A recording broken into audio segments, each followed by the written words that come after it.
Hello again, Jeff Forney here.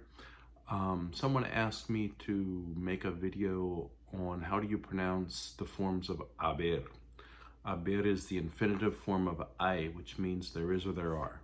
So hay only has a singular form, doesn't have a plural form. So you would say hay una muchacha, hay dos muchachas. There is one girl or there are two girls. It doesn't matter, it stays the same, it's hay. You don't pronounce the H, it's just H-A-Y, pronounced I. The H is silent. You can also use I, que to mean you must, or we must, or everybody must. For example, hay que ir a la tienda para comprar pan. We have to go to the store to buy bread. Hay que quedarse en casa por el coronavirus. We have to stay in the house because of the coronavirus.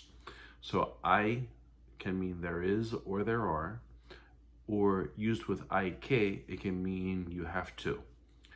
In the past tense, hay has two forms, either había or hubo. Había is H-A-B-I-A, accent on the I. Hubo is H-U-B-O, hubo.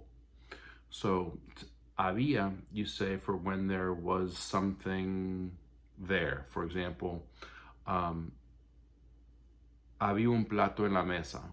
There was a plate on the table. You could say, no había mucho pan en la tienda. There wasn't a lot of bread at the store. Okay? You use hubo when an event occurred. An event that happened suddenly and was over and done with. Not necessarily suddenly, but that can be over and done with. For example, hubo un accidente en la calle.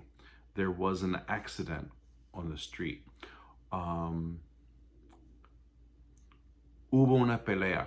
There was a fight downtown. Hubo una pelea en el centro. So hubo for when there is something that happened. When you say there was something that happened. You could even say hubo una fiesta. There was a party, because it's something that can be over and done with.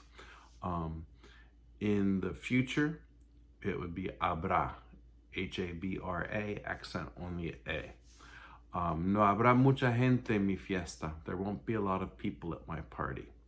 No habrá. And so in none of these does the H get pronounced. It's hay, había, hubo, habrá. If you have any questions, please feel free to leave a comment.